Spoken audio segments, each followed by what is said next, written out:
قدر ما رو بدونید. ما نسل رو به انقراضیم. شما رو نمیدونم متولد چه سالی هستید، اما ما بچهای دهه 30، 40 و 50 خیلی چیزامون شبیه هم بوده. ما نسلی متفاوتیم، نسلی که دیگه تکرار نمیشه. ما هم بوی خزینه و آبنبار حمومای عمومی یادمونه و هم جکوزی و ماساژ با آب گرم.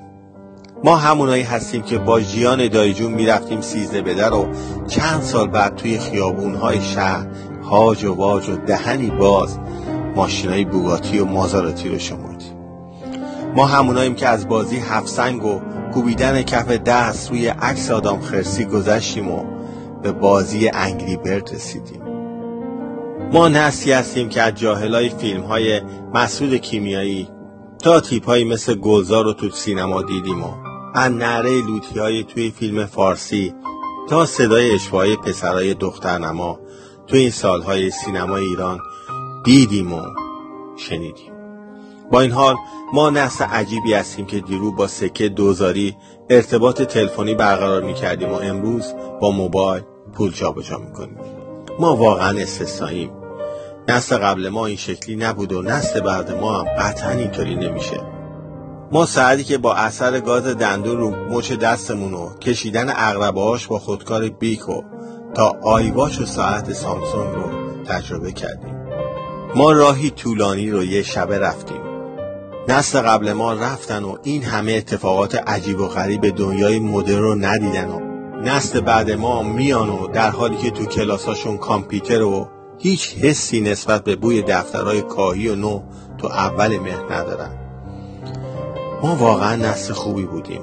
قدر ما رو بدونی که تو این دنیا چنین نسلی که هم جواد یساری رو درک کرده باشه و هم جاستین بیبر رو دیگه پیدا نمیشه. ما تابستونامون رو به میوه چینی از باغای مردم و توت خوردن تو کوچه ها گذشت و یهو تو چند تابستون بعد چشممون به جمال تورهای تایلند و آنتالیا باز شد. ما آخرین نسل بازی‌های کوچه‌ایم. ما اولین نسلی هستیم که موسیقی رو از رادیو ضبط کردیم. فیلم رو با ویدیو دیدیم و با دستای آتاری ساعت‌ها پای بازیاش نشستیم و کلی حال کردیم. ما آخرین نسلیم که بدون موبایل و لپتاپ و فیسبوک و وایبر و واتساپ و تلگرام زندگی کردیم. اما واقعا زندگی کردیم. چای رو با نگاهمون از کتری تا فنجون دنبال کردیم. یادش بخیر. ما آخرین نسل قصه‌های پای کرسیم. آخرین گروه شب‌نشینایی پر از شادی. نشست‌هایی بدون وایفای و اینترنت.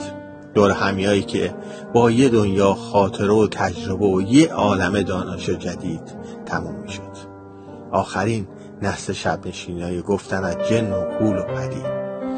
پیاده رفتن‌های مدرسه، کیوسک تلفن عمومی سکه‌ای، پشت وانت نشستن تا شهر رو مخفی کردن ویدیو داخل گونی و دوربین عکاسی با فیلم 36 تایی.